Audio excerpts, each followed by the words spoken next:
তোমরা যারা রবীন্দ্রভারতী বিশ্ববিদ্যালয়ে বাংলা বিষয়ে ডিস্ট্যান্সে এমএ করছো, ফার্স্ট সেমিস্টারে ভর্তি হয়েছো কিংবা ভর্তি হবে বলে চিন্তাভাবনা করছো, তোমাদের জন্য এই ভিডিওটা। তোমরা নিশ্চয়ই অনেকেই ইতিমধ্যে সিলেবাস দেখেছো কিংবা যারা করবে বলে ভাবছো বা সবেমাত্র ভর্তি হয়েছো তারা এই সিলেবাসটা খুঁজছো।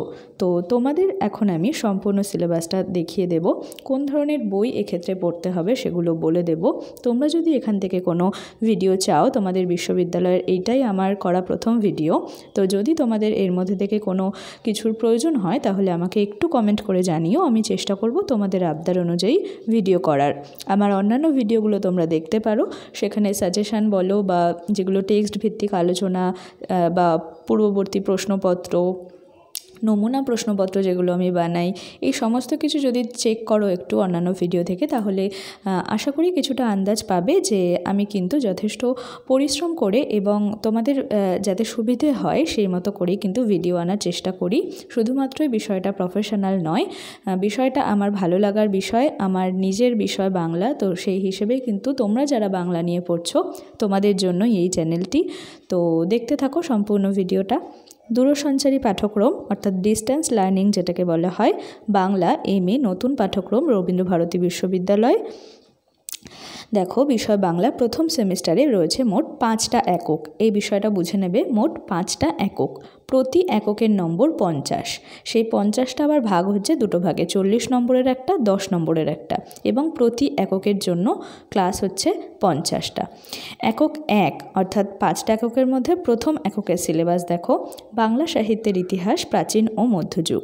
তোমরা যে ইউনিভার্সিটির যে কলেজ থেকেই পড়াশোনা করে আসো না কেন, আমি নিশ্চিত যে তোমরা কিন্তু বাংলা প্রাচীন ও মধ্যযুগ সম্পর্কে ইতিমধ্যে অনেকটা অবগত। এই বিষয়গুলো তোমাদের মোটামুটি পড়াশোনা হয়ে গেছে। এখন হয়তো যেহেতু এমএ তাই আরেকটু বিস্তারিত পড়তে হবে, কিন্তু এমন নয় যে বিষয়টা তোমাদের কাছে সম্পূর্ণ নতুন, তাই এটা একটা খুবই ভালো দিক। দশম শতাব্দী থেকে অষ্টাদশ শতাব্দী, 40 + 10 50 নম্বর, কোর্স 1.1, বাঙালির লেখা সংস্কৃত, প্রাকৃত, অপভ্রংশ সাহিত্য আর চর্যাপদ, শ্রীকৃষ্ণ কীর্তন, অনুবাদ সাহিত্য, চৈতন্য জীবনী সাহিত্য।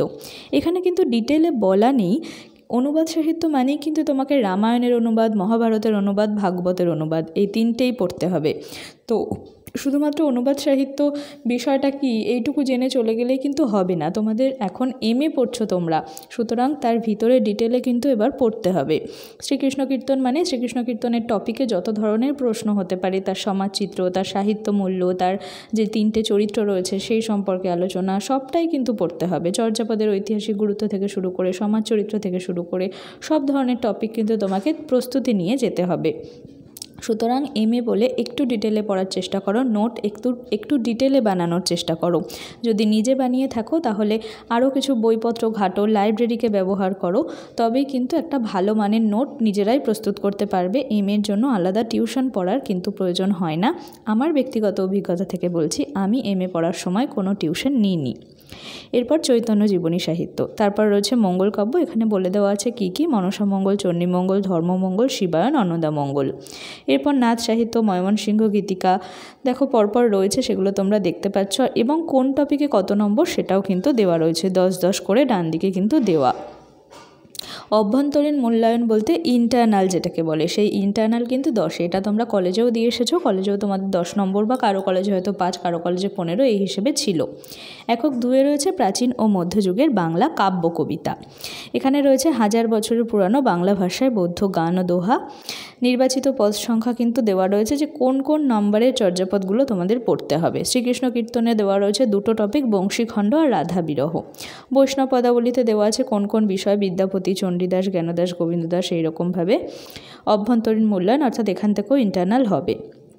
এবার দেখো পদগুলো কিন্তু বলে দেওয়া আছে, বিদ্যাপতির রচিত কোন কোন পদ, চণ্ডীদাসের কোন কোন পদ, তারপর জ্ঞানদাস, গোবিন্দদাস, বাসু ঘোষ, কবিশেখর, রায়শেখর। তোমরা যদি বলে রাখি যে তোমরা যদি এই পদের মধ্যে থেকে কোনো পদের ব্যাখ্যা চাও বা পদের টেক্সট চাও, আমাকে একটু কমেন্টে জানিও, আমি সেই পদের টেক্সট লাইন ধরে ধরে ব্যাখ্যা সহ তোমাদের জন্য ভিডিও আপলোড করব। আচ্ছা, এরপর দেখে নাও, একক 3 রয়েছে কৃত্তিবাস, রামায়ণের আদিকাণ্ড, লঙ্কাকাণ্ড, ভারতচন্দ্রের অন্নদামঙ্গল প্রথম খণ্ড, অর্থাৎ এগুলো একেবারে টেক্সট ভিত্তিক পড়াশোনা।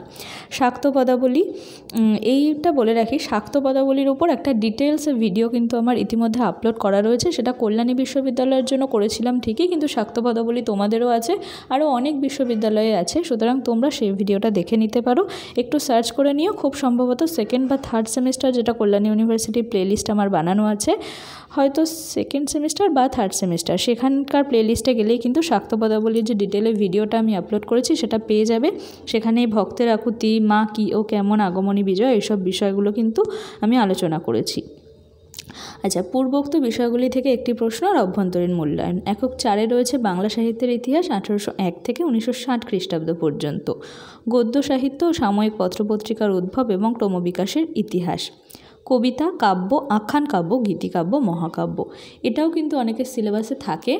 এটা তোমরা যেখানে ওই ধরো কবিতার প্রকারভেদ, সামাজিক নাটক বা নাটকের প্রকারভেদ, উপন্যাসের প্রকারভেদ, তন্ময় কবিতা, মন্ময় কবিতা, এই বিষয়গুলো নিয়ে যে বইতে আলোচনা আছে সেরকম অনেকের বই রয়েছে।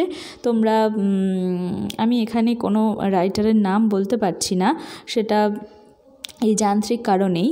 তো তোমরা কিন্তু সেই বইগুলো একটু লাইব্রেরি ব্যবহার করে দেখে নিতে পারো, বা তোমাদের ইউনিভার্সিটির প্রফেসরদের কাছ থেকেও শুনে নিতে পারো। তো সেখানে কিন্তু তোমরা পেয়ে যাবে এই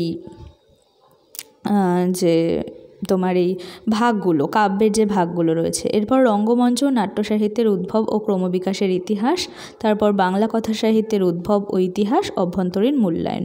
একেবারে 5 নম্বর একক, অর্থাৎ তোমাদের ফার্স্ট সেমিস্টারের শেষ একক, কাব্য কবিতা। মধুসূদন দত্তের মেঘনাদবধ কাব্য রয়েছে। এখানেও বলে রাখি, মেঘনাদবধ কাব্যের কিন্তু থেকে আমার ভিডিও আপলোড করা আছে। ষষ্ঠ স্বর্গে বিষয়বস্তু আলোচনা, এরকমভাবে কিন্তু ছোট প্রশ্ন সহ, বিষয়বস্তু সহ এরকম কিছু ভিডিও রয়েছে বেশ কয়েকটা। সেগুলো হয়তো বা সেকেন্ড সেমিস্টারের কল্যাণী ইউনিভার্সিটির যে প্লেলিস্ট, সেখানে গেলে তোমরা পেয়ে যাবে। রবীন্দ্রনাথ ঠাকুরের সূর্যাবর্ত, তার মধ্যে কোন কোন কবিতা রয়েছে সেটা দেখে নাও, কবিতার নামগুলো। এরপর রয়েছে যে অভ্যন্তরীণ মূল্যায়ন। তো এই হলো তোমাদের বিষয়। 5-এ কিন্তু দেখো মেঘনাদবধ থেকে 20 নম্বর আছে, অর্থাৎ তোমরা যদি বাদ দিয়ে চলে যাও এরকম কিন্তু করা যাবে না, খুঁটিয়ে পড়তে হবে। রবীন্দ্রনাথ ঠাকুরের কবিতাগুলো থেকেও কিন্তু 20 নম্বর রয়েছে। তো এই হলো তোমাদের রবীন্দ্রভারতী ইউনিভার্সিটির MA বাংলার ফার্স্ট সেমিস্টারের বিষয়। যারা ডিস্টেন্সে পড়ছো তাদের জন্য। তোমরা আর কী ধরনের ভিডিও চাইছো অবশ্যই কিন্তু আমাকে কমেন্ট করে সেটা জানিও।